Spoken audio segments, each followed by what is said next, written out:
Hello and welcome to the Doctor Who show's hot take of Revolution of the Daleks. It's 2021 and I'm sitting here with my co-host Dave. Hi Rob, it's Dave here. Yes, it is. We are ready to do our hot take on the 2nd of January special. We certainly are. We've both watched it this morning. I watched mine, it dropped around 7 a.m. on iView, Dave. I watched mine, maybe about 9 a.m. to 10 a.m. When did you watch it? I was about 10 o'clock when I started watching, I reckon. Okay, so I was about an hour ahead of you, but neither of us leapt out of bed at 7 a.m. it seems. No, I did I actually slept very badly and I was awake at about 6:30 and I thought, no, I'm going to try and actually get some sleep, not get out of here and just to watch Doctor Who in a grumpy, foul, unslept mood. So I did a couple of things and then just eased down to watch it at my leisure. Yeah, I knew I wouldn't be in great shape when I looked at the time and it was 2 a.m. and I was still watching YouTube videos, so that's my excuse. Fair enough. The point is, though, we have watched it and we've watched it in the last hour or so. We have, and we usually start these shows, it's been a while since we've done one, we start with a word of the week, Dave. Well, my word of the week is brittle. Brittle, okay. My word of the week is dyke. Okay. Where do we go from there? Well, I guess I'll start off by asking you, Rob, did you enjoy Revolution of the Daleks? Broadly, Dave, yes. When I look through the notes that I'm going to talk about here, all my quibbles are relatively minor with it. The story, I think, on the whole, hung together and had some good moments. But I'll add here, before the spoiler curtain comes down, that it never felt quite as big or epic as it maybe could have been. I would definitely agree with that last comment you made. Did I enjoy this? It depends on how I'm judging it. Mm-hmm. As a piece of television to sit on the couch and just kind of let it wash over me, it was perfectly good, perfectly adequate. I got to the end without any problems. It was fine. But when I look at my notes, there are episodes of television, there are episodes of Doctor Who where you watch it, you think it's fine, and as you sort of think about it more, a lot of it starts to sort of fall apart a bit. Mm-hmm. This one was falling apart as I was watching it, and a lot of my notes unfortunately are to that effect. But there was some good stuff in here. There is definitely a play of the week and a player of the week that we will be talking about when we get to the sports desk. So it's certainly not I certainly didn't hate it. Yeah. But I don't have strong positive emotions either. Okay, well let's bring that spoiler curtain down. And here we are, Dave, in spoiler territory. I've got some thoughts that may dovetail very well with yours. Do you want to lead off with anything first, though? Well, I think let's just explore the really big point, which is one that you mentioned and I kind of hinted at in our opening, which is I am putting this episode on a very long list of Doctor Who specials that did not need to be 70 minutes and, in fact, would have benefited from being 50 minutes. I can go along with that. I felt it moved reasonably well, but I did find it was it might have been the 50-minute mark. I actually stopped it and went and made a sandwich, if that's any indication of things. Well, I made a couple of notes here. It's 9 minutes before the Doctor arrives in the episode. Mm-hmm. It's 11 minutes before the companions arrive in the episode. And then it's 21 minutes before the Dalek mutant comes out and actually starts doing bad stuff. So I actually felt that it sort of took 21 minutes of what really could have been a teaser in a normal episode. Yeah, you're right there. It's that opening where I might bring up an example of one of my quibbles. Again, these are relatively minor, but this annoyed me as soon as I saw it. It was poisoning the driver of the truck, Dave. And you're wondering how the driver knew to stop over at exactly the right truck stop to get murdered? Yes, how did they know which fast food stand to either set up or to infiltrate? Indeed, he only mentions that he's going to get tea just before he leaves. So what are the logistics there for the bad guys? Guys, he's getting tea, infiltrate every fast food stand on the highway, and how quickly could that be done? What if he got his tea before he left the base? It's a tiny thing. Again, yes, but it stuck in my mind for about 5 or 10 minutes afterwards. It just didn't convince me that was plausible. You are absolutely not alone on that, Rob. That really, really annoyed me. And it's so simply fixed. Like, it could have been that he got the tea, and when he got back to the cab of the truck, there was a baddie waiting for him and took him out there and then. And that would have made sense, because the baddie would have been trailing him, saw him pulled over, stopped, etc., etc. Or the lady said, look, thanks for your help. I've made you some tea for the journey. Yeah. Even simpler. Yeah, it was a little bit As I said, some of these things sort of fell apart, not even sort of looking back and going, that didn't work. I was watching them and going, that doesn't work. Yeah. Another quick one from me before we go back to you. Jack broke her out of jail. I called that on a recent episode. And the jail was just a starting off point. We both called that on our last monthly episode. So there was some real predictability going on in places. And they never called the jail Sharda either, I don't think. No, they didn't, which was a shame. Let's talk about the jail and the effects, because you and I were both right that it was going to be very early on in the episode that it was resolved. Yes. But it was a number of decades of the Doctor's timeline for it to happen. I very, very much liked the depiction of the jail. I thought it looked very good. It was very clever.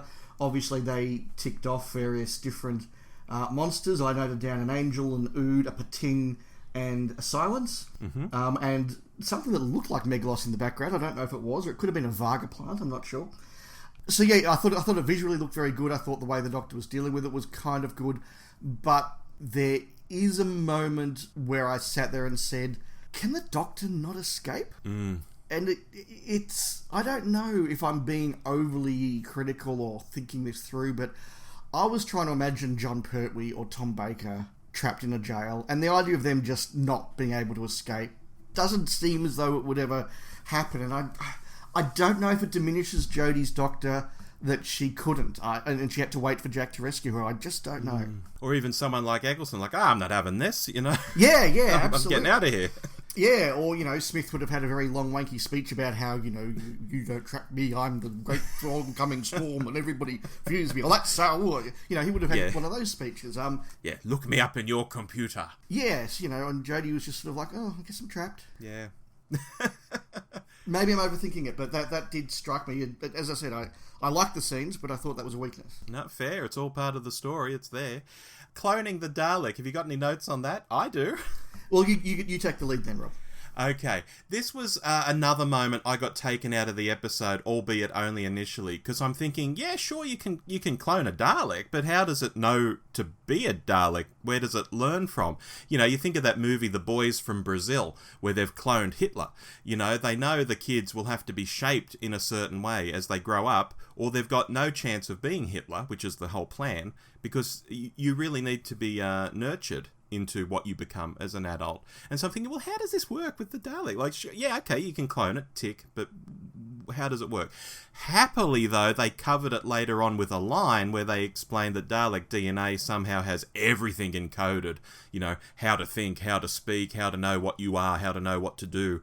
I guess how to know how to operate a Dalek war machine. It's all magically in the DNA. It did get covered off in the end, but initially I was like, oh, how does this work? Yeah, it's really interesting you bring that up, Rob, because I had a couple of thoughts, and the first one was exactly that one that you had, like, well, DNA doesn't mean they can do that. And then I sort of said, well, it's Doctor Who, okay, whatever. And then I thought, well, maybe that's going to be the point. Maybe this is going to be what happens when you create something that is genetically a Dalek but hasn't had the upbringing of a Dalek or doesn't know it's a Dalek. Maybe that's where it's sort of going to go, and that could be very interesting. It obviously wasn't. But look, we do on this show criticise when they don't cover stuff like this with a line. So the fact they did exactly what we always asked them to do, I thought, actually, big tick, praise. They saw that was a bit of a plot line and they covered it with a line, and yep, credit to them, it worked. Yep, good stuff. Anything from you? I've still got more to come. I want to talk a bit about the whole Robertson Prime Minister plot line. Okay. I thought the performance of the Prime Minister, and I haven't had time to look up the actress's name, but she's very recognisable, and I'm going to be shouted at for not knowing her name off the top of my head. But she's a very, very capable actress, and she did portray it very, very well. I thought Robertson, Chris Noth, was fine, and I'm sure we'll talk a bit more about him as we go on. Yeah. I wrote down here, though, that they are desperately trying to do a political thriller corruption plot. And I don't think they quite knew what they were doing there, in that they needed a set of beats to get the drone Daleks into the position they needed them to be, and they couldn't quite work out if this Secretary of State who becomes Prime Minister is massively corrupt. Is she the baddie? Is this a allegory of something, or is she just a very pragmatic politician who sees a chance for a deal, and then she was exterminated. And for a very important part of the plot, in an episode that had time to spare, they seemed to do it very quickly. I don't know quite what they were thinking. Whether they sat there and they said, "Hey, let's make this politician a little bit sort of dodgy and corrupt because everyone hates politicians these days," and we'll sort of do that. They kind of half-heartedly did it, or whether they were just the pragmatic beats that they needed to get. Where they said, and in some ways, like, she was just a very normal politician saying, "Hey, somebody's got a product that works for me politically, and I can do a deal." And then she did the whole thing so that she didn't have to pay for them. And I thought, okay, that's fair enough. But she's also the one that betrayed the location of the original Dalek and got someone killed. Not directly. And even as I think about it, like, Robertson sort of, in that sense, goes from being this kind of bumbling businessman to guy who is willing to have agents that get someone murdered horribly on the motorway. Yeah. The more I think about it, that whole bit just doesn't quite sit with the two of them. I'm sorry, listeners, I'm kind of rambling here because I'm literally forming these thoughts as we discuss it, but I thought they were very half-hearted on how bad and how corrupt these people were, and as a result, they were kind of neither, and that doesn't work. Yeah, another thing that didn't work is when she announced that, this is at no cost to the taxpayer. Well, wouldn't the journalists be all over that and saying, well, what's the deal there? How are you getting this stuff for free? Yeah. Weird. Brief one from me. The TARDIS looked amazing with the lights turned off and without those weird crystals all lit up yellow. Yeah, when you can't see it, the TARDIS looks great. Yeah, and I noticed even when they were lit up, they filmed away from them a lot. I think they know they look. It was still too much of them for me, and there were lots of interesting close-ups. They spent a lot of time. The director spent a lot of time doing close-ups of Jodie, very dramatic close-ups of the Doctor. Often that was around the TARDIS central column. And so there was a lot of that in there, and I thought that did stand out. But yeah, when you can't see the console room, it looks a lot better. Yeah, agree. Lines written just for the trailer. I've got an example here. Yaz and Jack, they really seem to like each other's company, and she enjoys his stories, and he said something to her and then tweaked her on the chin, and it's like they're getting along really great. And then the next line was, "Are you always so insecure you need a lot of praise?" And it just fell so flat for me because they'd been getting along until that point. Like, if they'd been bitching back and forth and then that line came in, great. But it was like it was shoehorned in there just to be, oh, this will be great in the trailer. That didn't fit for me there at all. No, and the other example that really stood out was the "I've really missed that sound." Yes. Which just, you sit there like, that was a really weird comment, and yeah, that only existed for the trailer. Yeah. Now, Rob. Yes. We have had some ongoing banter and friendly competition between us about the nature of the Daleks in this story. Yes. And it turns out we were both right.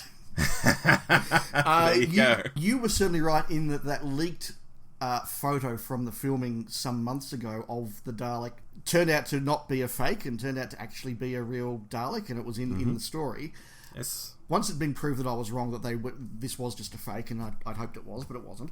And let me say, they did look a lot better on screen, lit up properly, doing what they did. That certainly looked a lot better than that photo we saw months ago.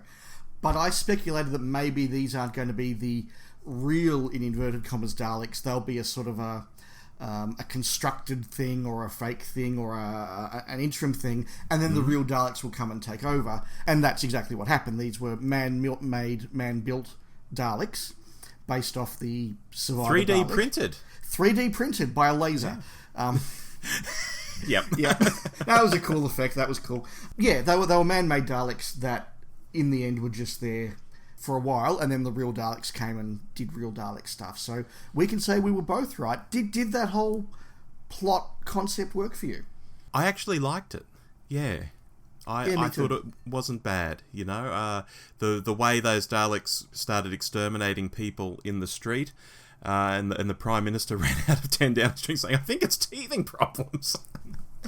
There was some fun stuff there. I can't fault that. I thought that was fine. Yeah, that was probably the biggest strength of the episode, in fact. I did think that this design, look, I don't think it beats the classic Dalek design. I was pleased when the Bronze Daleks turned back up because I think that they are the definitive modern Dalek design. But I thought they looked pretty good. They looked very effective. I liked the fact that they were built genuinely as purpose-built for the security things, in that they had, a water cannon, they had a tear gas cannon, they didn't have a, exterminating blaster. No. It would have been a big problem if they'd said, "Oh, we've exactly copied this. We've got this for crowd control, and by the way, it exterminates people." Yeah. That wouldn't have worked. I was very grateful that they did make it realistic, and then obviously we found out that the Dalek had changed the course of them. And I also was quite impressed, particularly for Chibnall, that they massacred. Like, it must have been thousands and thousands of people who got killed. Yeah. In the hour or so that it took the Doctor to start dealing with that. Now, I suspect if this was a normal episode in a season, or particularly if it was a season finale, that would have been made a bigger deal of.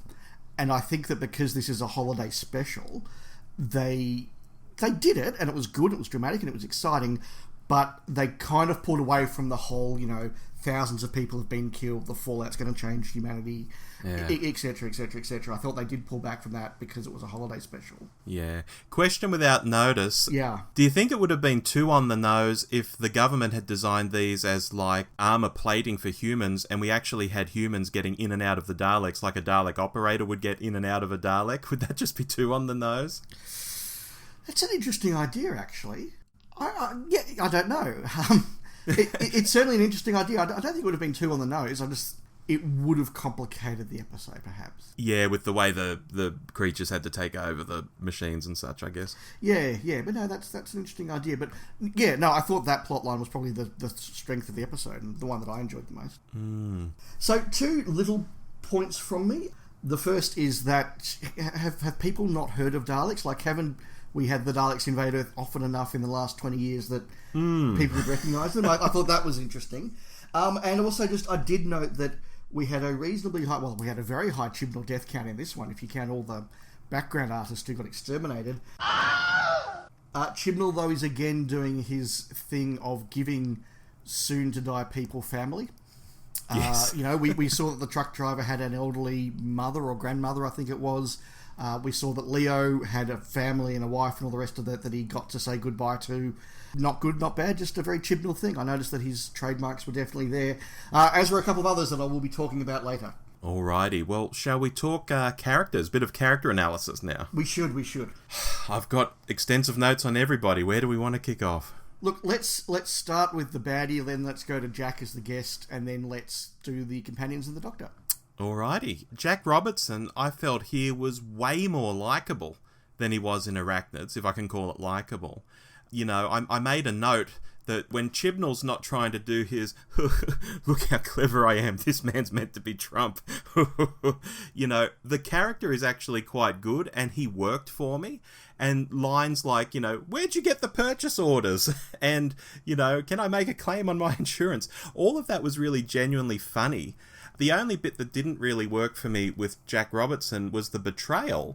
It felt really cliche that the bad guy would betray them, and the whole take me to your leader cliche and all of that.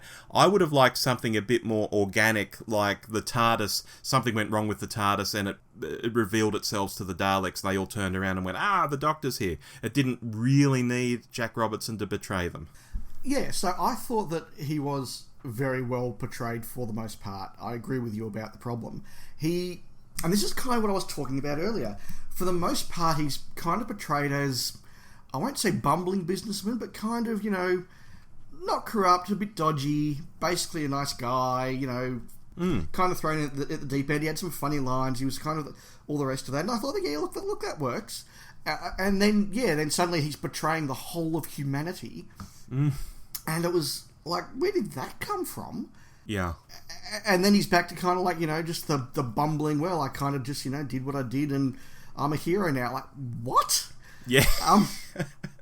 So the writing of him, like line by line, was really good. The writing of him as a through character over 70 minutes was just all over the shop, but mostly saved because I think that the actor stuck to one tone, which was that kind of bumbling, not quite perfect, but not quite evil businessman.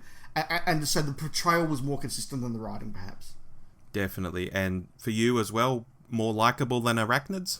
Yeah, definitely more believable and realistic than Arachnids, I thought. Absolutely. Yeah. and I guess open to be back. Yeah, maybe. Well, I mean, he put it this way, he can be back if they want him back. Yeah, very true. Jack Harkness. I'm always very pleased when John Barrowman as Jack Harkness is back on screen, because I love the character, I love the portrayal. I thought he did a really good job here. I thought that the banter between him and the Doctor was just pitched right. It wasn't too forced. Likewise, his banter with the companions. In fact, it wasn't even as forced as his cameo in Fugitive of the Jadoon, and just little lines like the "Hey Silver Fox," just done and away with and not made a big deal of. And Bradley Walsh's reaction to that was perfect. Yes. He was critical to the plot. He worked very well with Yaz. Basically had disappeared by the end, but I guess 3 companions plus Jack plus the baddie and the Doctor, of course, does mean that people are going to move to the background. And he did, and he disappeared in voiceover. Yeah. That was weird, actually. That was weird. I don't know whether something happened with the filming, or he couldn't be somewhere, or what. Could that have been the insert that we heard about? Maybe they completely forgot to do something with Jack, and they thought, well, we need to have him say goodbye in voiceover. I don't know, but no, a positive part of the episode for me. Okay. I agree, it was great to see him back again. His hair looked much better than the last time we saw him, and he was in focus this time, which was a bonus as well. He had plenty to do. He displayed that he's that Han Solo action man who you can just send to blow something up. He's on the ace side of the companion equation, which very few companions genuinely are. So, it's a delight having a fella like him back. Can I just jump in there and say it did feel like the initial conception of the character to be the muscle the Doctor couldn't be? Yes, absolutely. So I think the writing had him nailed. But I will say throughout it all, he still felt a bit guest starry to me, not organically Doctor Who. I know that must sound weird because he is a guest star, but he didn't feel like he quite fit with this era or this team, maybe. I definitely had a moment when I was watching him and Yaz, and I thought, that's right, Jack was in season 1. Yeah. Like this, he's probably the biggest through character. Well, he must be the biggest through character in the whole of New Who. In New Who, certainly. Yeah, and you're right. He definitely at times felt like an RTD character in Chibnall Who, but that's okay. Yeah, look, it was fine. I just loved seeing him back. I loved the character. I loved having him back. It was great. It is perhaps a cautionary tale, though, that bringing people back from long, long ago actually doesn't always work, because the show does change its tone and the show does evolve, and John Barrowman can pull it off, others maybe can't, and so I'll leave it there. Okay. Let's talk about Yaz, and I'll lead off here. She was given more to do than usual. What a surprise. And like the finale of Series 12, her tyres continued to get pumped in this episode. I guess when the episode begins, she's the true believer in the Doctor. She's the one doing all the research. Later on, there was this line like, she's good, and it was a no-brainer that she'd be the one to go to Japan with Jack, and so on. Without the knowledge that she's kicking off Series 13 as the sole companion, this might work, but because we've been watching 2 series where she's been the third wheel and hardly ever used her policing skills and all of that stuff, and now suddenly at the end of last series and here to just get pump up after pump up, it still felt a bit unearned and a bit fake in places. She's certainly got more to do, and that's positive. The idea that she's the first to volunteer is something that really started to emerge at the end of the last series and was carried on here, and it's happened now probably enough that we can actually call it a character trait, and it doesn't feel forced. So when she said, I'm going to Japan, I thought, okay, yeah, that's fair enough. And particularly given the development the other characters had, I get that. She was the one who hadn't readapted to life on Earth over 10 months. She hadn't let go. There were hints at her attachment to the Doctor being deeper in some ways than perhaps the others, and perhaps I took that as a reflection that she didn't have the family. Ryan and Graham both had things that attached them to their own life back in Sheffield, and she didn't, which is an interesting idea, but it doesn't gel with what we've seen, and it does feel as though they're doing a bit of a soft reboot of the character in that sense. Because she's the one continuing. I thought that she worked better with Jack than she did with the Doctor. Yeah, funnily enough. I really did enjoy them together. You know, do you remember I mentioned earlier where he sort of tweaked her on the chin? It was really nice. It was a nice moment. I thought that was a very strong dynamic. Ryan or Graham, who do you want to discuss next? Look, I'll discuss Ryan.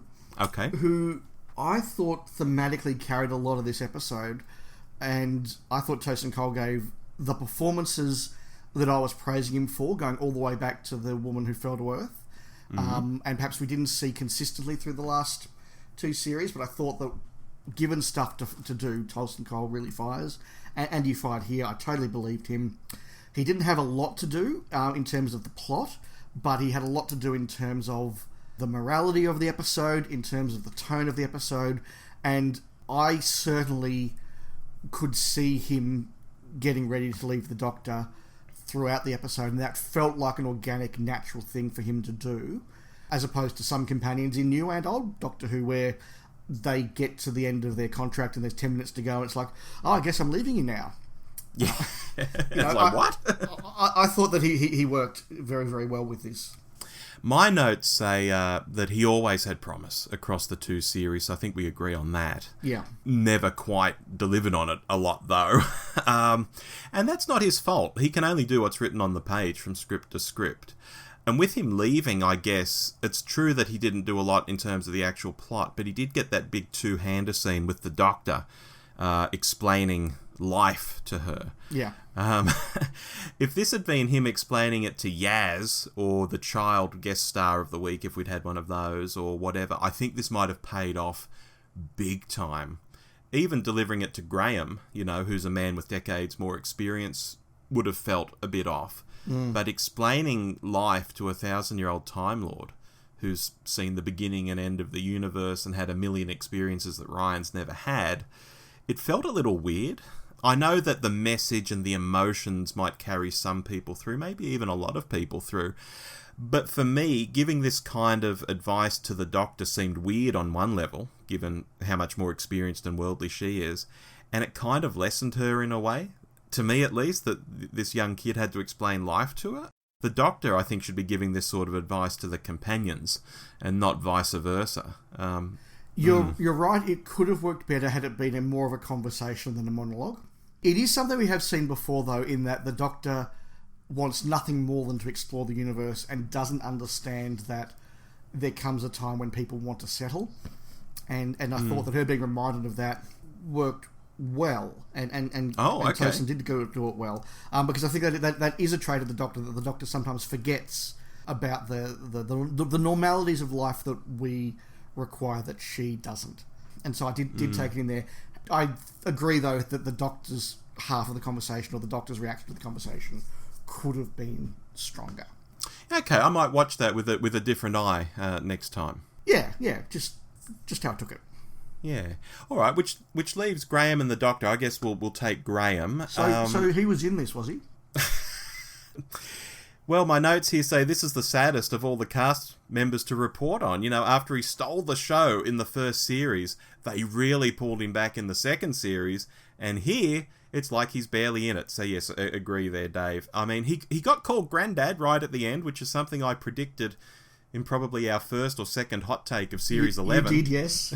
I said it's going to end with Tosin calling him Grandad. Oh, yeah. And yeah, it did happen. And so that was a moment, but it was tiny. In terms of the episode itself, he was barely there. To me, it's almost like Jack Harkness took Ryan's Action Man stuff, and Ryan took Graham's wise comments to the Doctor stuff. And then with Yaz grabbing everything else in sight, poor old Bradley Walsh was left with next to nothing, which is a shame, because he's been my go-to throughout this TARDIS team's time together. I don't think there's any doubt that Bradley Walsh as Graham has been the breakout star of the 2 years of Jodie's Doctor so far. I don't think there's any doubt about that at all. He's proved to be a very, very capable actor, and very quickly, I think the production team, particularly Chibnall, worked out that was the case. They worked out what they got. They worked out that the audience related to him, and they fed him, particularly in that first series, they fed him moments like that.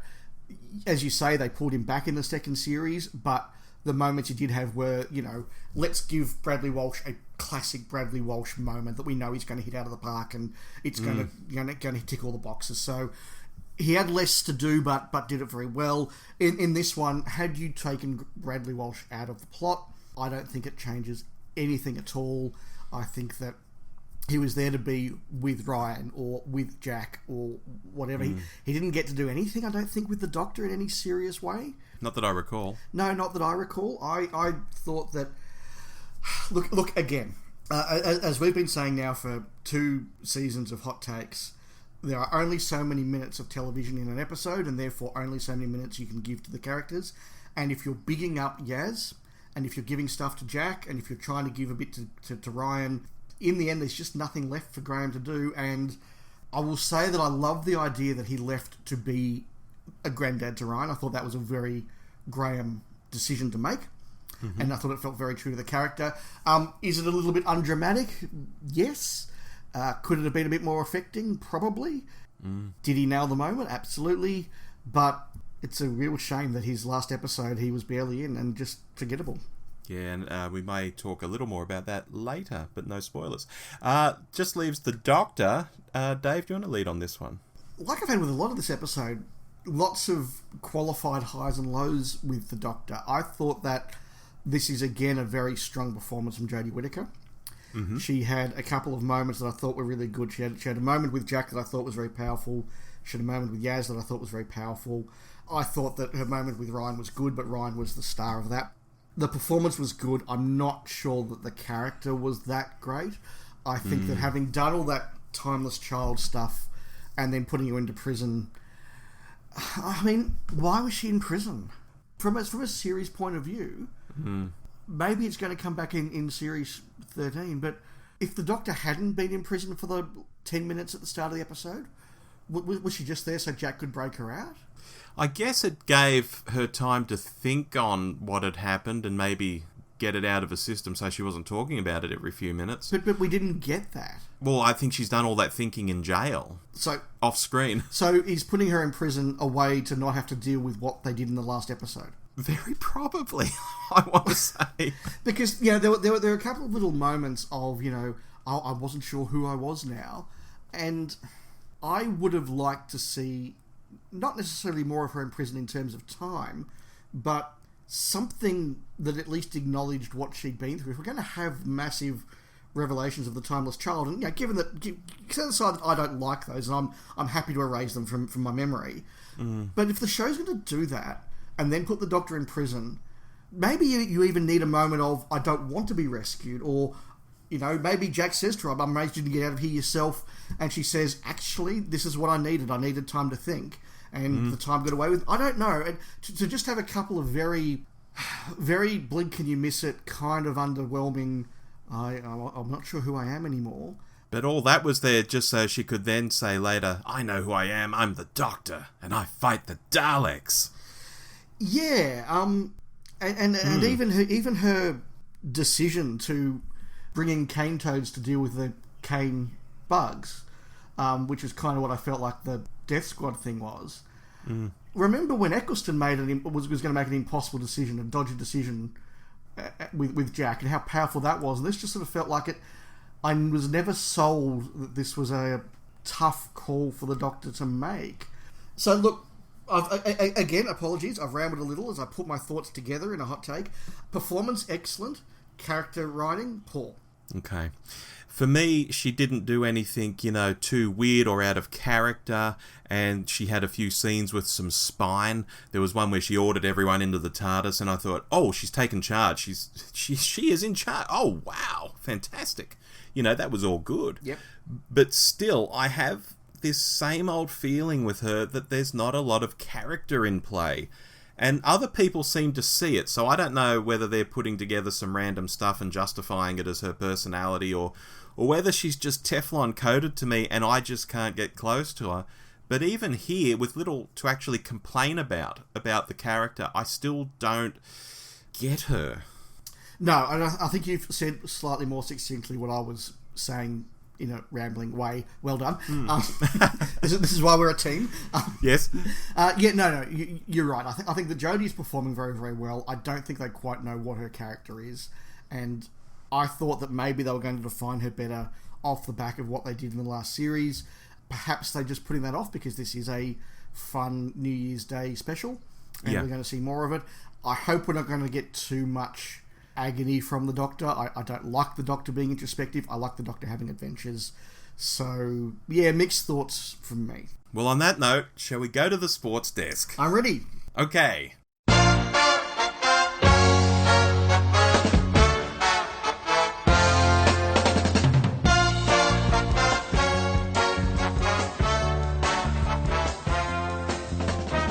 So here we are at the sports desk, Dave. A bit dusty from last time we were here, but this is where we do Player of the Week, Foul of the Week, and MVP of the Week, dear listener. And, what should we start with, Dave? Play, Foul, or MVP? Look, let's go in the traditional order, so we'll start with Play. All right, my Player of the Week, Dave, was letting the Daleks onto the TARDIS. I thought, oh wow, look at them all flying in there. How is this going to play out? This is nuts. What plan is in play here? And the payoff was genuinely good because I'd forgotten about the other TARDIS. And although, it made for a very quick and very neat resolution, I'll still pay it. It worked for me. No, that's a really good one because I totally agree. I did have a moment of how do I get out of that one? Where's this going? And then when they did the twist, I was like, oh, that's quite clever. And it totally worked for me in a very simple, straightforward episode. It was a very, straightforward but clever resolution. So that's a really good nomination. I am going to go for the scene in Osaka where the Dalek mutants escaped from their tanks and attacked Jack and Yaz. Because at that stage, I was sort of sitting there, enjoying it well enough, but kind of sitting back in the couch, not hugely engaged. This wasn't the last episode of The Mandalorian where I'm sitting at the front of my couch with a big grin on my face going, wow. I was like, okay, this is fun. And then suddenly you had this dark lighting and you had mutants jumping towards the camera and they're on Jack or on Yaz. Like, oh, okay, this is a bit better. This is a bit more exciting. That was a scene that really made me sit up and pay attention, take notice, and was very well filmed. So that was mine. Yeah, when it had them both, I'm thinking, Christ, it's got Jack on the face, it's got Yaz on the back. Oh, wow, is the TARDIS going to have to show up to save them? But no, they got out of it okay. And again, that's the Han Solo side to Jack Harkness. Yeah, I thought that both the characters gained credibility for being able to get out of it. I think it would have been a shame if the Doctor had to rescue them. So, that was a really strong scene for me and one that I think will stand out in my memory of this episode. All right, Dave, your Foul of the Week. My Foul of the Week, I've got a line. Let me pull my page up. I can hear it. You're feeding clone Daleks liquidized humans. Well, yes, we know that. You've just shown us that. You've literally had the... We're not stupid. You don't need to tell us everything, Chris Chibnall. And I just thought this is the return of the worst aspect of Chibnall's writing. It was there with some long explanation scenes and... Oftentimes we didn't need it, or we needed a line and we got a conversation, but it was summed up for me by that whole, just so you haven't worked it out, audience, these are a bunch of clone Daleks, and yes, they're being fed liquidized humans, so now it's really obvious for you boys and girls. Oh my god, that was terrible. I have nothing to add to that, I'm in full agreement. Yeah. My Foul of the Week, we're returning to a theme we've already touched on. It was Graham not getting a bigger slice of the pie or anything much to do at all. Very fair. Being the companion who arguably surprised the most people, delighted the most people, was the most standout, even though he was written down in the second series, to go out in this very quiet, very muted way was strange. There was no further mention of his cancer. There was no blaze of glory saving Ryan. I think you're Saving Private Ryan there from him getting distracted. He said he had a line, you said we'd change and, we've changed. And that echoed nicely back to the start of his time on the show. But let's be honest, it wasn't one of the great farewells on Doctor Who. No, I think that's another very fair nomination. And Bradley Walsh did not get the outing that I think he deserved. And frankly, I don't think he got the outing that we all expected him to get. No. And indeed, when you listen to our January episode, you hear guest takes on this episode, you'll find we were very wrong on that one. Wow, I'm looking forward to that. Which brings us, Rob, to a positive note. And who was your MVP of this episode? I think there can only be one, Dave. It's John Barrowman. He was my number 2. Oh, no!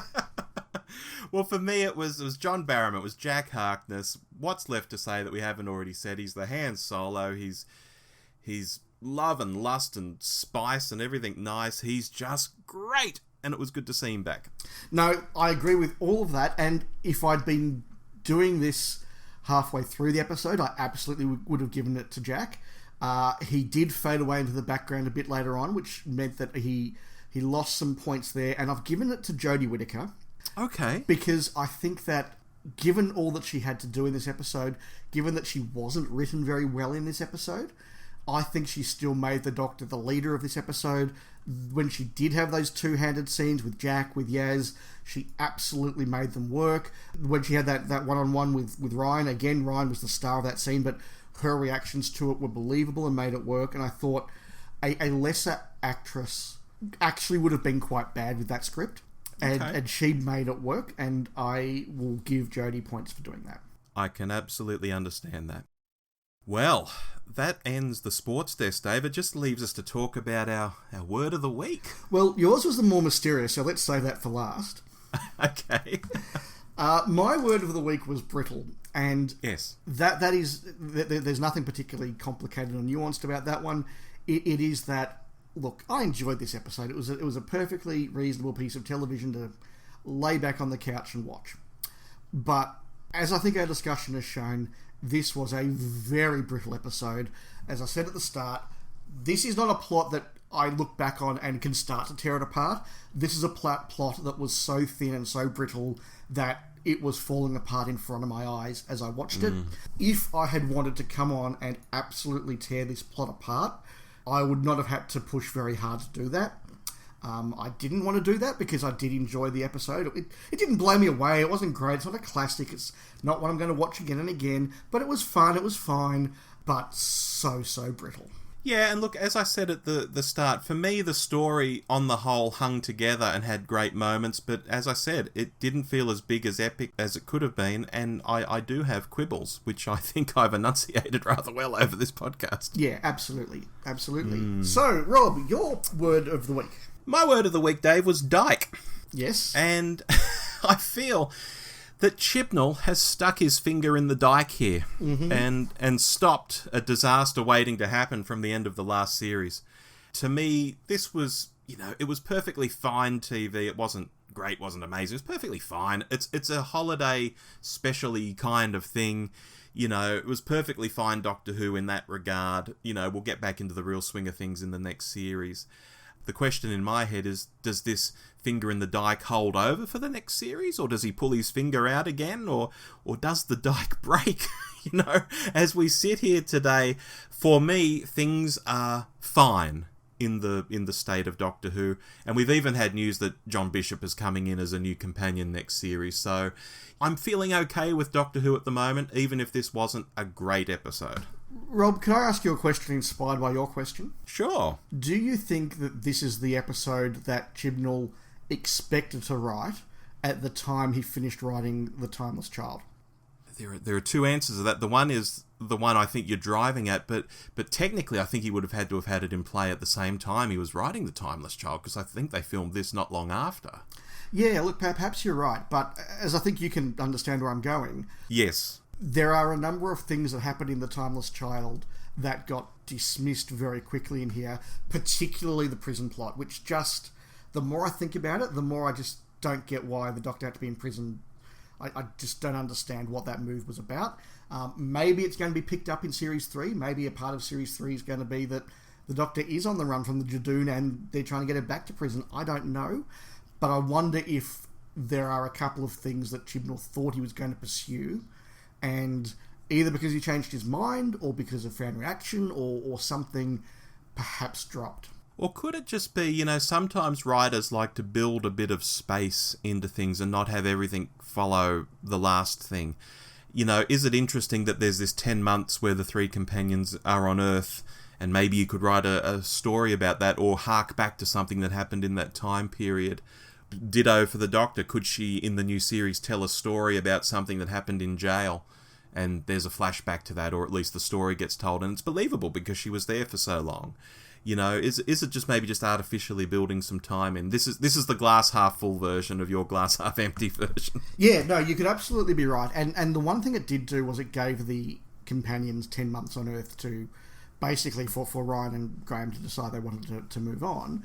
Perhaps it's going to play in the character relationship between the Doctor and Yaz from here. I don't know, but the Doctor spent 10 months or so in Planet of the Spiders before he got back from Metabenus 3 to see Sarah the Brigadier and die.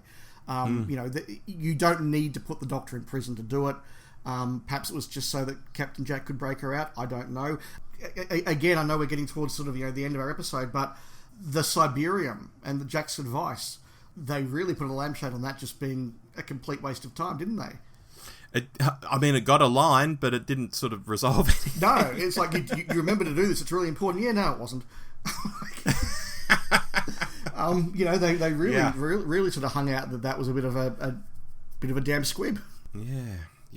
Would you be able to put a score out of 10 on this? Oh, look, I'll go for my standard 7, which is what I give stories that I enjoyed watching but didn't think were great. I just fun, straightforward, easy, kind of forgettable TV. So a 7. I'm on 7.5. Okay. Pretty close. Yeah, pretty close. Look, like a lot of specials, it's not going to be one I'm going to come back to. I'm more interested in seeing where the series goes now. Absolutely. And I guess we're probably about 10 months off that now, so we've got time. We to reflect. We have. I think this is going to actually prove to be a nice dose of Doctor Who in the middle of an 18-month break, which is a good thing. Absolutely. And look, until you hear from Dave again with the guys from 42 to Doomsday at the end of January in our monthly episode, where we're discussing conventions. Very cool. Or me doing primary sources mid-month, or look, our Mandalorian episode dropped on New Year's Eve, Dave. I'm not sure everyone's heard that yet. That's out there. Yes, no, that was a good fun conversation. Or whether you come back in 10 months' time to hear our hot takes on the next series of Doctor Who. I've been Rob. And I've been Dave. We'll see you next time. Goodbye. Bye-bye. You've been listening to The Doctor Who Show, the podcast where too much Doctor Who is barely enough. Subscribe to us on iTunes or listen through the website at www.thedwshow.net. Write to us at hello@thedwshow.net or send us a quickie on Twitter @thedwshow. Facebook.com/The DW Show is also a good place to find us if you're so inclined. Our version of the Doctor Who theme arranged by George Locke. Look him up on YouTube, folks. This podcast is intended for entertainment and informational purposes only. Doctor Who, all names and sounds, and any other related items are trademarks and or copyrights of the BBC.